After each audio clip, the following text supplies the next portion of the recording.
El Islam radical ha destruido un paraíso, solo que no la parte que tú conoces. Maldivas vendió un récord de 2,25 millones de vacaciones de lujo en 2025. Aguas turquesas, villas sobre el agua, el destino de luna de miel más famoso de la Tierra. Pero esa postal es solo una de las dos Maldivas. Y la otra se ha convertido en la fuente per cápita más alta de combatientes del ISIS en cualquier parte del mundo. Un país donde un bloguero fue apuñalado hasta la muerte en la escalera de su propia casa por criticar a los extremistas, donde un expresidente estuvo a punto de ser volado por los aires frente a su puerta. Los turistas nunca vieron nada de esto, porque el sistema fue diseñado para que nunca lo hicieran. Vamos a mostrarte cómo una nación de islas de coral, un lugar que pasó siglos siendo un rincón relajado y tranquilo del Océano Índico, fue capturada paso a paso.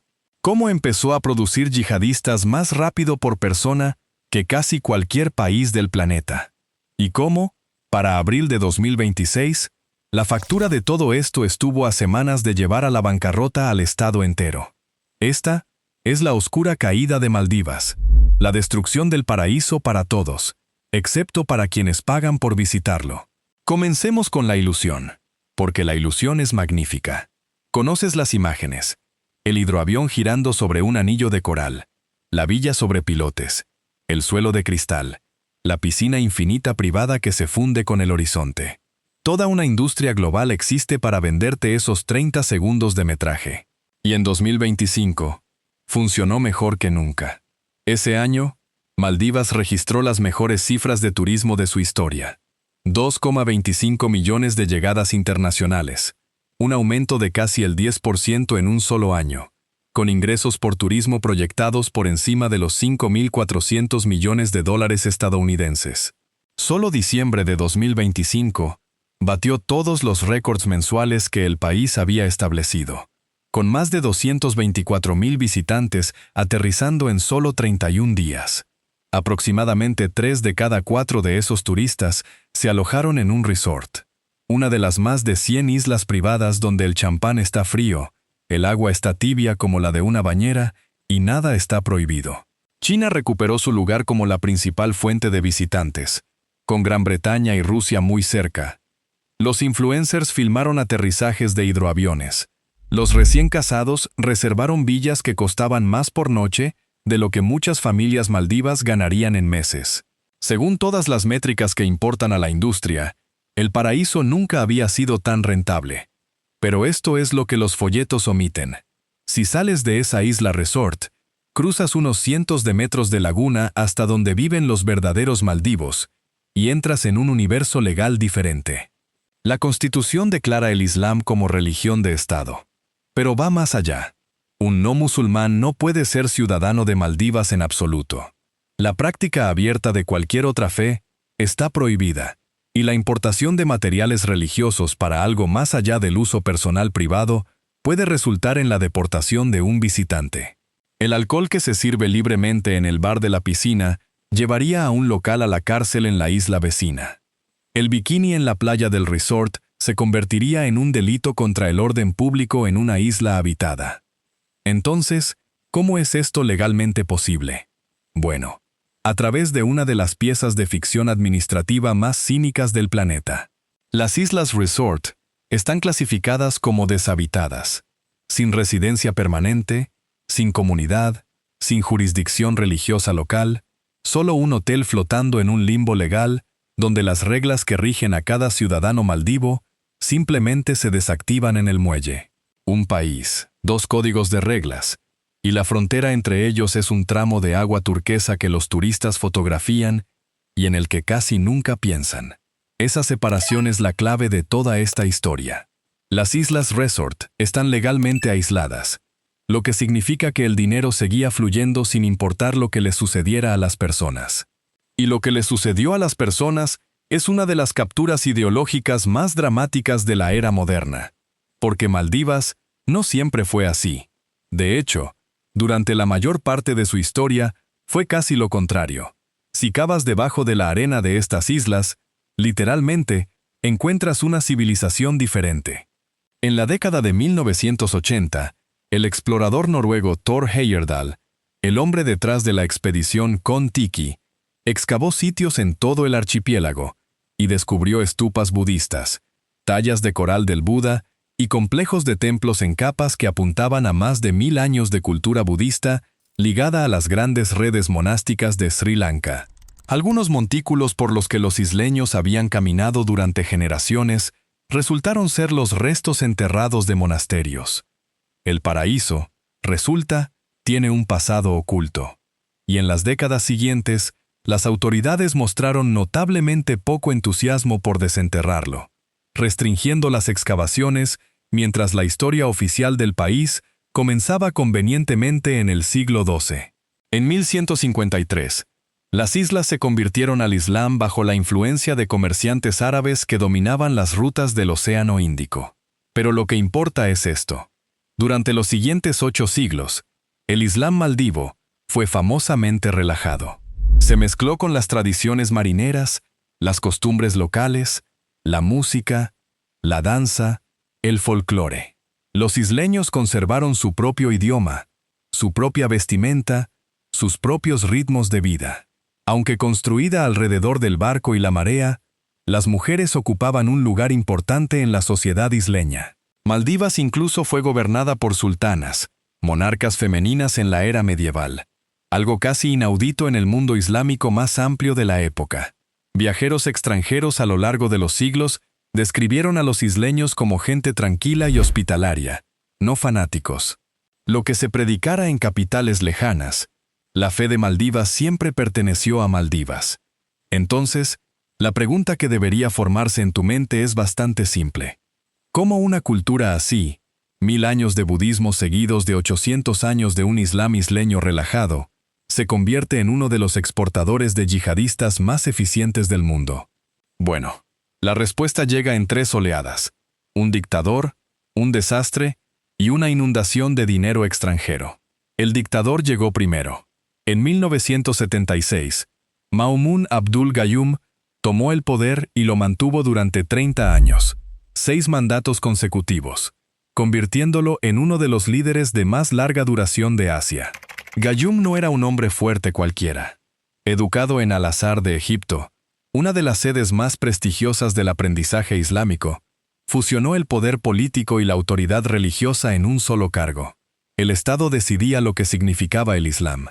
Los sermones de los viernes requerían aprobación gubernamental y se transmitían por todas las islas habitadas, llevando el mismo mensaje aprobado a cada comunidad a la vez. Los planes de estudio escolares se reescribieron para anclar la identidad nacional en la ortodoxia religiosa, con el milenio budista reducido a una nota a pie de página. La interpretación religiosa se convirtió en un ministerio, y el ministerio le respondía a él. Si desafiabas al presidente, no eras solo un disidente, eras un enemigo de la fe misma. Es una trampa elegante, y durante 3 décadas, casi nadie escapó de ella. Al mismo tiempo, el gobierno de Gayoom estaba construyendo las otras Maldivas. El primer resort abrió en 1972, solo 6 años antes de que él tomara el poder. Y bajo su gobierno, el modelo se perfeccionó. Una isla, un resort. Operadores extranjeros arrendarían islas enteras donde las reglas normales, sin alcohol, códigos de vestimenta estrictos, conformidad religiosa, simplemente no se aplicaban. Los turistas obtenían una burbuja legal. El Estado obtenía los ingresos y el turismo se convirtió en el motor dominante de toda la economía, la fuente de la mayor parte de la moneda extranjera del país, y las islas habitadas obtuvieron un control aún más estricto. Codificado en la Ley de Protección de la Unidad Religiosa de 1994, que criminalizaba cualquier expresión pública de fe fuera de la versión aprobada por el Estado. Grupos de estudio no autorizados, predicadores no aprobados, el libro equivocado en tu equipaje, todo se convirtió en asunto de la policía. Comprende lo que esto creó. Un gobierno que reclamaba autoridad religiosa absoluta, financiado por una industria exenta de religión por completo. Piedad para los ciudadanos, ganancias de los visitantes, y una población entrenada año tras año para aceptar que quien controla el Estado, controla la fe. Durante 30 años, esa contradicción se mantuvo. Necesitaba solo un fuerte empujón para pasar de cínica a catastrófica. Luego, la mañana después de Navidad de 2004, el océano se levantó. El tsunami del Océano Índico golpeó Maldivas el 26 de diciembre de 2004. Y para un país cuyas islas se encuentran apenas 1 metro sobre el nivel del mar, fue un golpe existencial. Al menos 82 personas murieron y 26 más nunca fueron encontradas. Islas enteras quedaron inhabitables. Miles fueron desplazados y la factura de los daños alcanzó aproximadamente 470 millones de dólares estadounidenses, equivalente a más del 60% del PIB total del país en ese momento. Proporcionalmente, fue una de las naciones más afectadas de la Tierra. Y luego, entre los escombros, el Estado que reclamaba autoridad sobre todo, demostró ser incapaz de entregar casi nada. La ayuda fue lenta, la reconstrucción aún más lenta. Las familias durmieron en refugios temporales durante años. En islas dispersas, el gobierno central era una voz en la radio, pero los barcos de caridad eran reales y seguían llegando a docenas de comunidades. Eran las instituciones más organizadas, más confiables y más generosas que la gente encontró después del peor día de sus vidas. No eran brazos de su propio Estado. Eran redes religiosas financiadas por el extranjero con una agenda. En ese vacío llegó la ayuda, generosa, organizada, extremadamente bien financiada, de organizaciones benéficas islámicas financiadas por el Golfo. Investigadores del extremismo han documentado lo que vino con el arroz y el agua dulce. Un mensaje. Organizaciones alineadas con los salafistas, muchas respaldadas por dinero saudí, difundieron la afirmación de que el tsunami era un castigo divino, que las islas se habían desviado de la verdadera fe y que la ola era una advertencia para comunidades traumatizadas que acababan de ver el mar tragarse sus hogares. El mensaje tuvo un impacto terrible. La supervivencia se convirtió en prueba de una deuda con Dios. Y los hombres que repartían los suministros eran también quienes explicaban cómo debía pagarse esa deuda. Lo que siguió fue una sustitución silenciosa y metódica de una cultura religiosa por otra. Se construirían nuevas mezquitas, construidas y mantenidas con dinero extranjero. Nuevas escuelas religiosas abrirían junto a ellas. Jóvenes de islas pobres y aisladas recibirían becas para seminarios de línea dura en Arabia Saudita y Pakistán. Una educación que sus familias nunca habrían podido pagar. Y luego regresarían como imanes y maestros predicando una versión del Islam que sus abuelos no habrían reconocido. En una generación, los observadores documentaron el cambio visible. Una vestimenta más estricta se extendía por islas donde nunca existió. La música y la danza se desvanecían de la vida comunitaria. Las viejas tradiciones isleñas se reclasificaban como ignorancia o, peor aún, como pecado. Este es el eje de toda la historia. La fe milenaria y tranquila de las islas no se desvaneció por sí sola. Fue sistemáticamente desplazada, superada en gastos, en organización y en alcance por una ideología importada con dólares del petróleo detrás. Y el gobierno que pasó décadas afirmando ser el único guardián del Islam, descubrió que tenía un competidor al que no podía silenciar, porque el competidor funcionaba con el mismo combustible que el propio Estado había normalizado: la religión como autoridad. En 3 años, la nueva ideología dejó de predicar y comenzó a detonar. El 29 de septiembre de 2007, una bomba explotó en el Parque del Sultán, en el corazón de la capital, Malé, un lugar frondoso cerca de la antigua mezquita del Viernes, donde los grupos turísticos se detenían en excursiones de un día desde los resorts. 12 turistas extranjeros resultaron heridos, 2 británicos, 2 japoneses y 8 chinos. Fue el primer ataque yihadista en la historia de Maldivas, y fue dirigido deliberadamente al punto vital económico del país. Si golpeas a los turistas, lo golpeas todo. El gobierno se apresuró a contener los daños, a arrestar sospechosos, a tranquilizar a los operadores turísticos y a mantener la palabra terrorismo lo más lejos posible de la palabra Maldivas. Pero la investigación llevó a un lugar extraordinario. La policía rastreó a los sospechosos hasta Himedhu. una pequeña isla de unos pocos cientos de personas, donde una congregación disidente había construido su propia mezquita no autorizada y había rechazado efectivamente la autoridad del Estado por completo. Cuando alrededor de 200 policías y soldados llegaron en octubre de 2007, fueron recibidos por aproximadamente 90 hombres con cascos rojos de motocicleta, armados con porras y cuchillos, que habían decidido defender su mezquita por la fuerza. En la lucha que siguió, un oficial de policía fue tomado cautivo y a otro le cortaron las manos. Alrededor de 50 personas fueron arrestadas.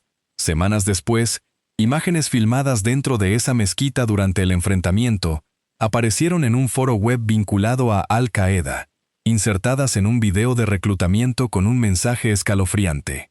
Vuestros hermanos en Maldivas os están llamando. Deja que eso cale hondo. 3 años después del tsunami, la red de propaganda de Al-Qaeda anunciaba un destino tropical de luna de miel como una frontera de la yihad global.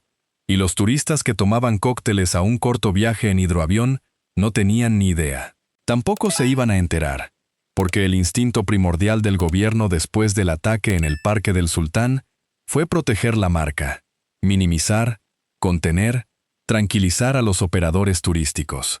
El cortafuegos de las dos Maldivas ya no solo ocultaba la desigualdad, ocultaba una insurgencia en cámara lenta. Y la insurgencia acababa de aprender que el Estado ayudaría a mantenerla en secreto. El país claramente necesitaba un cambio. Y por un breve y eléctrico momento, pareció que podría conseguirlo.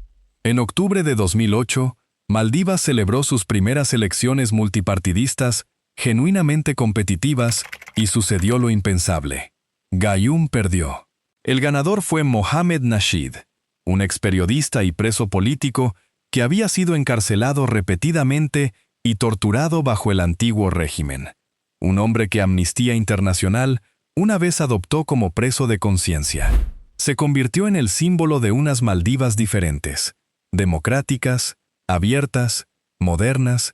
En 2009, celebró una reunión de gabinete bajo el agua, con ministros en equipo de buceo, firmando documentos en el lecho marino, para advertir al mundo que el aumento de los océanos podría borrar su país. Las cámaras del mundo lo adoraban. Por primera vez en 3 décadas, Maldivas tenía una historia que no trataba sobre el control. Sin embargo, los extremistas no lo adoraban. Clérigos empoderados por 30 años de religión estatal calificaron sus reformas de antiislámicas.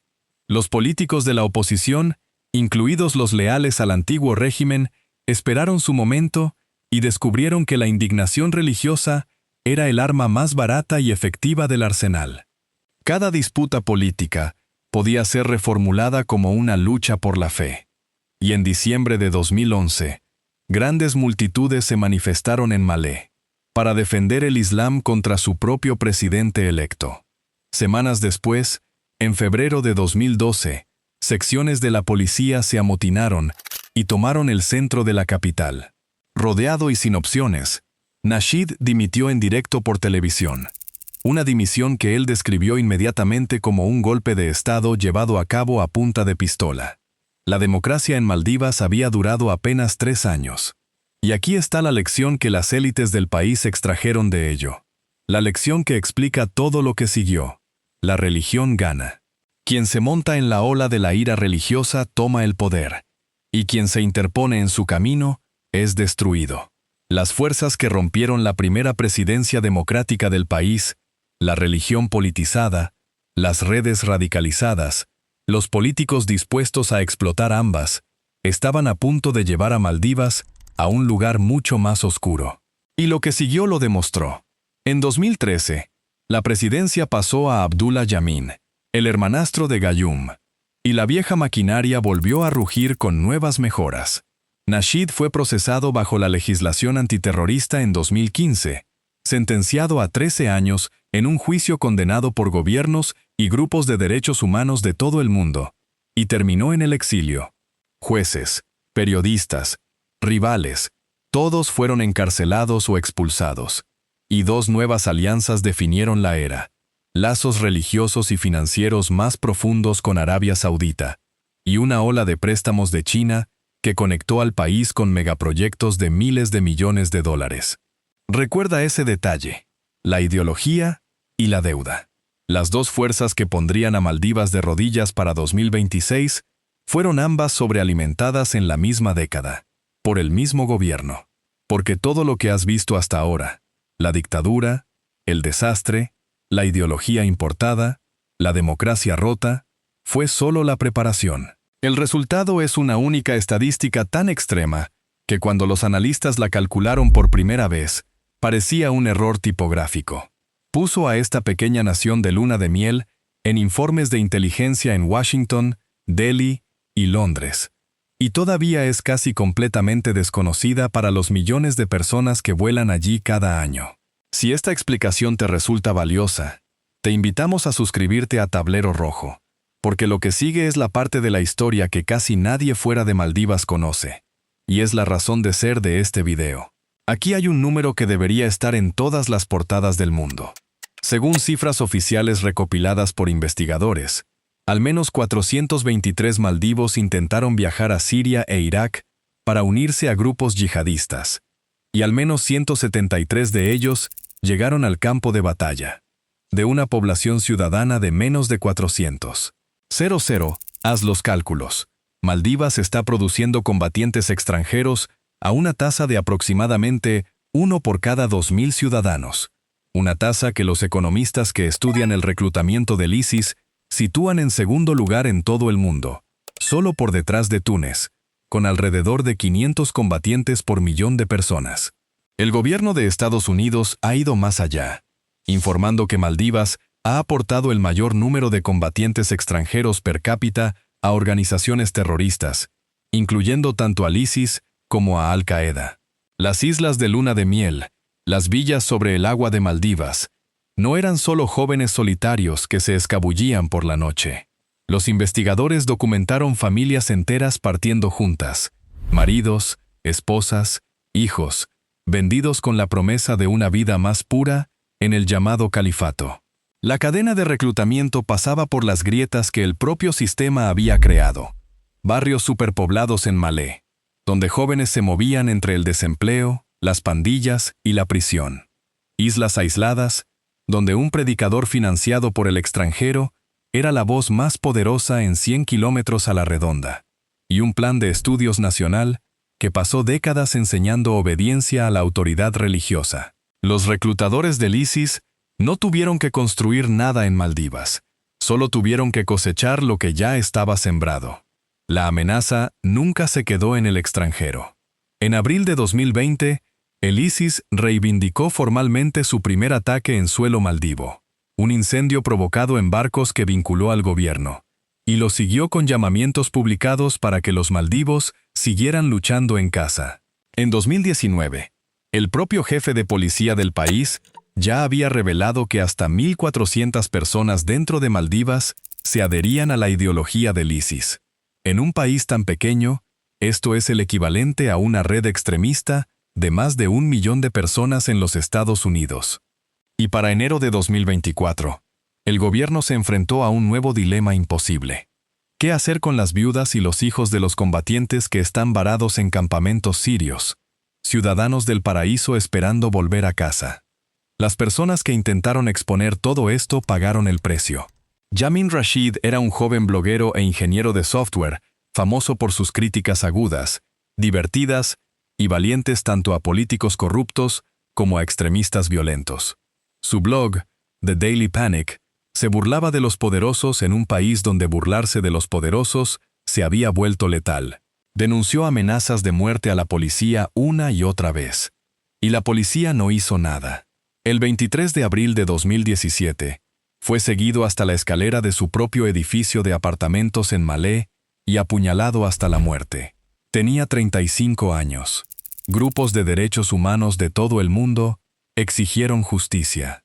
Pero lo que obtuvieron en cambio fue un proceso judicial que su familia condenó y un mensaje escalofriante entregado a cada crítico del país: silencio o la escalera. Luego fueron a por el hombre que estaba en la cima. El 6 de mayo de 2021, Mohamed Nasheed, entonces presidente del Parlamento, todavía el demócrata más reconocible de la nación, caminaba desde la puerta de su casa hacia su coche. Una bomba llena de rodamientos de bolas, colocada en una motocicleta estacionada, estalló en la calle.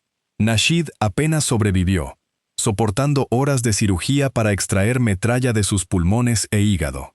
La conspiración se vinculó con extremistas locales alineados con el ISIS. El hombre que una vez se había parado bajo el agua para salvar a su país, estuvo a punto de ser asesinado a pocos pasos de su casa, en un país cuyos anuncios turísticos prometían la escapada más segura y serena del planeta. Para entonces, la pregunta ya no era si la radicalización había envenenado a Maldivas, era cuánto del futuro del país ya había consumido. Y la respuesta llegó literalmente con un precio. Porque aquí está la capa más cruel del sistema de las dos Maldivas. El dinero nunca llegó a la gente de la que se extraía. Las clasificaciones internacionales han situado repetidamente a Maldivas entre los países más desiguales del mundo en términos de concentración de riqueza. Un turista puede gastar más en una noche en una villa de lo que una familia de pescadores gana en un mes entero. Y la brecha entre esos dos mundos no es un efecto secundario del modelo. Es el modelo. Arrendamientos de resorts, concesiones y contratos fluyen a través de una estrecha élite política y empresarial. Mientras los isleños comunes ven pasar miles de millones por encima, como los hidroaviones. Ese resentimiento, jóvenes que limpian las habitaciones de un paraíso que legalmente tienen prohibido disfrutar, es precisamente el combustible que los reclutadores de las últimas 2 décadas aprendieron a quemar. Y mientras la ideología vaciaba la sociedad, la deuda vaciaba el Estado. El gobierno pasó 2 décadas pidiendo prestadas sumas colosales, gran parte a China, para aeropuertos, puentes y puertos, más a prestamistas del Golfo y mercados internacionales, bajo la suposición de que el turismo pagaría por todo para siempre. A finales de 2025, la deuda pública alcanzó el 129,9% del PIB, según el propio Ministerio de Finanzas del país.